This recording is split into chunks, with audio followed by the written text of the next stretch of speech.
I'm Mackned. I'm BigHead. This is NoHo Recovery.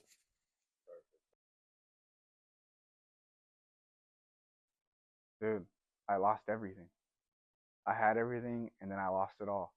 And I was in an apartment and I was getting evicted and it just looked like it was dirty and it looked like chaotic and I just couldn't do it no more. I felt so empty. A good friend of mine now, we're really good friends now. He gave me an ultimatum. He's like, you could pay me back one day.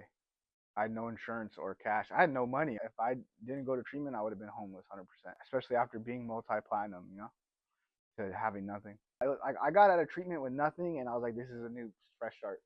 I remember getting out of treatment and going straight to like a store and buying some clothes, and like, the next day, You were so used to restarting. I was so scared though. I was 30 days sober, and the world was like it felt bigger than it's ever been.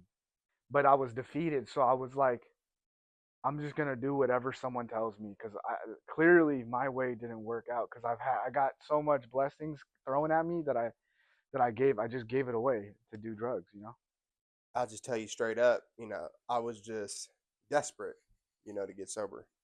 And in hindsight, that desperation is what keeps you sober. We talk about leaving the door to the past open and feelings of shame and guilt. That shit's what keep me sober because I know doing drugs made me cross certain moral lines and made me do some fucked up shit that really, that's not me.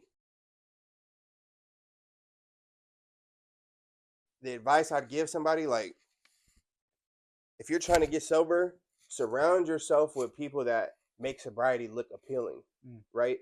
Surround yourself with people that this shit's attractive. Like my mentor had like good relationship, nice clean house, nice car, like that to me personally, and everybody's different, but that shit was attractive to me. In the beginning, I was seeing the shiny stuff, and I was like, I just lost. I want all that shit back. That was what my main attraction was. I was just like, fuck. I just want to get my. And I was the sobriety looked good on these people. I was like, damn, they have a family and shit. For us, You got to replay the tape because it's so easy to forget how bad it was. And I think that's what makes it easy for people like justified relapse. They're like, they don't play that tape how bad it was that day. When I looked in the mirror and then I looked around in my apartment, I said, this is crazy.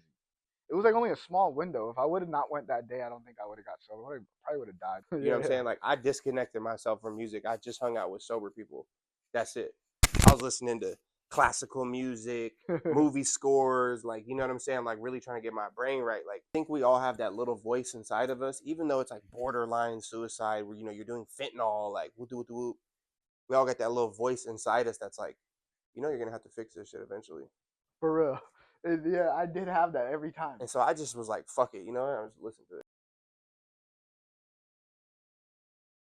When you're doing like hard drugs every day, that shit is like borderline suicide, whether you want to admit it or not. Especially like nowadays. The delusion has full control of you when you're in your addiction, right? I was like, this can't keep going. Right. This is impossible. This only going to end one way: homelessness or dead. Like this Mackned, like right here, was like pressuring my past self. Like, if you don't fix this shit, little homie, like Yeah. talking to myself, if you don't fix this shit, you're gonna regret this shit later. I remember just seeing people in the real world being like, damn, like functioning people in the world, and I was like, how the hell do they do that? Even in music, I would see people showing up to studios. I'm the type that was in the bathroom. I didn't want to show up to the studio. My music taste changed so much. Like, um, to be honest, I want to listen to more shit that's like touching, like more. I went back and listened to old music, like '90s rock, even country. I started listening. This is something that was had emotional substance in it because I feel like nowadays I'm more in touch with my emotions, and it's like it's way more brightened. I don't know how to explain it when I listen to music. So when I listen to certain music now, I don't really get the same feelings as I do before. Some days I'm in the mood to listen to some like money talk music, like where it's like that hype shit. But for the most part, sometimes I drive in silence because I'm okay with thinking now. I'm okay with being in my head and just driving and thinking about my life and reflecting and I'm okay with that now. I used to listen to music to drown the noise, but I'm okay with the noise.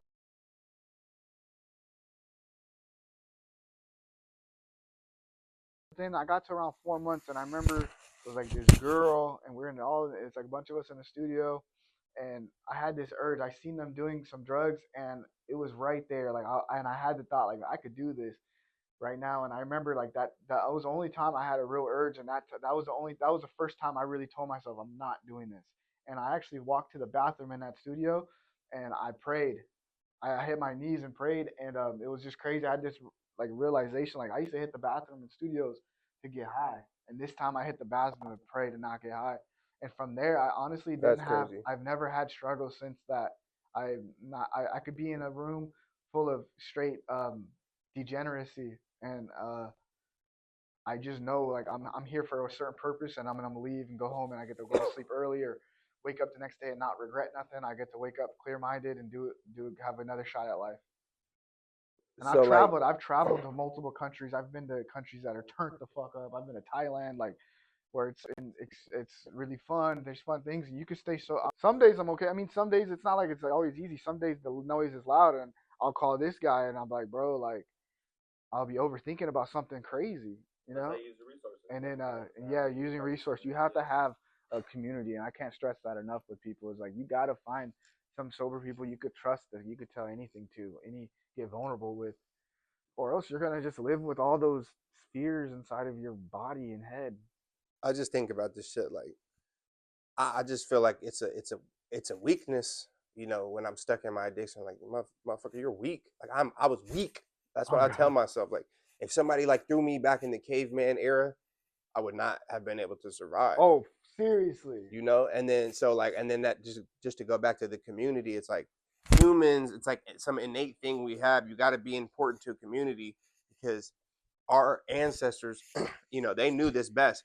If you're important to the community, you're not going to starve. Right. People will make sure you eat. You feel me? So I have people, yeah, in recovery communities that will help me with anything. If I was like, you don't get it nowhere else.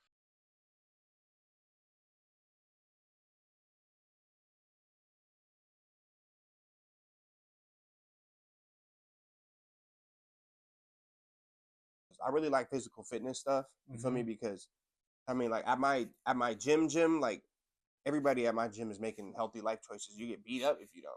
Yeah. You know what I mean? Like, Yeah, that changed my life is the fitness thing. I think I should have done that early in recovery when I met Ned. When I linked back up with Ned after recovery, he really put on the fitness thing into my life, and it changed everything. Like seriously, I cannot stress it enough to people in recovery. Like, try to find a hobby or something, a real passion. and so with the fitness, it's like, you know, you see like David Goggins and these motherfuckers talk about, you know, you got to wake up and do something you don't like every day. What's up, baby? And you know, there's truth to that. You know, Yeah. but just like at least like when you first starting to work out, at least go lift weights a couple times. You know, a couple. I remember being in detox; they would take us to the gym, and I was like, okay, bet. It's like it helps build confidence, but it's also like lifting weights and martial arts are both good. But if you can just do one thing to start, lift weights Yeah. because it's like a martial art of its form. Like, yeah, there's a bunch of bodybuilders I could beat up because I fight every day, but I can't lift with the same technique that they got. Yeah. You know, so like if I have to for some reason stop training Muay Thai or MMA, I would take up bodybuilding because it's just like a challenge. Like there's people you can look up to, there's role models you can look up to. You can hear podcasts about it, talks about it, health and nutrition.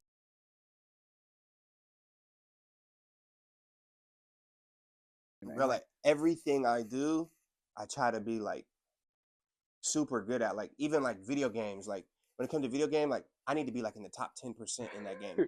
I'm serious. Like, and when it like you just gotta challenge yourself constantly. Like, you know, hitting certain financial goals. You like getting into crypto. Like everything you do, you should be trying to challenge yourself. And you can like when you're an addict, we're so bro, obsessive, I'll bro. get obsessed over those things. I'll watch. I'm when I find a new hobby, game, any of that, I'm watching videos about it Video, yeah. at night. But it's what made Just you a good producer though too. It I do made me that a with good music. artist. Yeah, Yeah, that's how I yeah. That's learned how how you to do it. produce. So why Facts. when I stop when I'm obsessing over drugs, that's when I'm on my addiction. When I stop that, I can find my healthy obsessions in a Bro, I'm obsessed with finding the best Asian food in LA sense.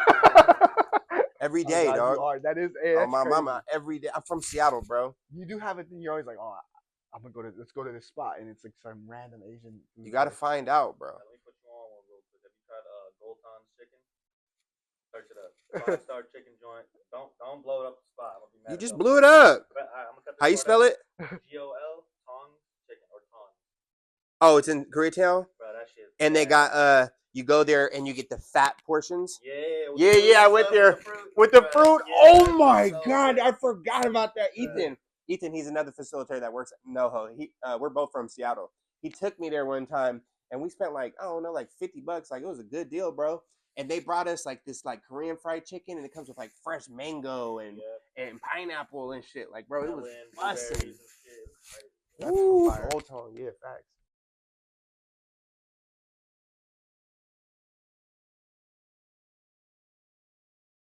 Go. Okay, bro, you're not gonna be able to keep your money if you're doing drugs. Like, there's been times where like BigHead and I will have like, we will have made like 100 grand off of a song. I'll spend it in 3 months. And I fucking you'll have nothing to show for it. Yeah. Like this shit also changes. Like when you get enough clean time, your homies that you're around, they do music and shit, they'll stop doing drugs in front of you. Yeah. You know? When I'm on tour now, like, or if I go to the homie's house and we're recording, like, these motherfuckers, they will not do drugs in front of me. Yeah. Not even because they're worried about me relapsing, but just like kind of out of respect for the grind, like the hustle that we put in. Like, this is like a true mental health challenge. And another thing too, I've been to studio sessions. You'll think like that they're really like only a couple of them were bad or the person didn't have respect for me, but most of the time, like the people in music, like they may be talking about that shit crazy, but in the studio, these people are like low key. I mean, so nobody in like we just had like 3 shows last week, and nobody in my band even does anything. Yeah, you feel me? Like, yeah, when you get older, the shit changes a little bit. You know, some people it's an unfortunate story. They can't shake it. Yeah, but there's people in music still that are healthy. For the most part. Especially successful ones are on their shit. The successful ones in music don't use like that. Yeah, they don't. And if you're in music and you have a career and you're on drugs, I'll tell you right now, your career is gonna 100% get insanely better once you're sober. And don't be scared. A lot of people in music have egos, and so it's hard to accept help from someone in treatment that's working treatment because you're like, I do music, I'm lit. But they'll listen to us. Yeah. Yeah, because I was like, bro, I've been there, bro. You know what I'm saying? That's why. That's like why we are where we are, especially in the treatment scene. That's why we changed the landscape of the treatment scene in Los Angeles because, bro, we've been there, bro. We know the deal. I've had the success and I've lost the success. I've had the ego where you can't tell me nothing. Even when I lost everything, I'm in treatment thinking that I know things, and I got humbled real quick. So I would say for someone in music, just try to be open-minded and accept help. One more thing.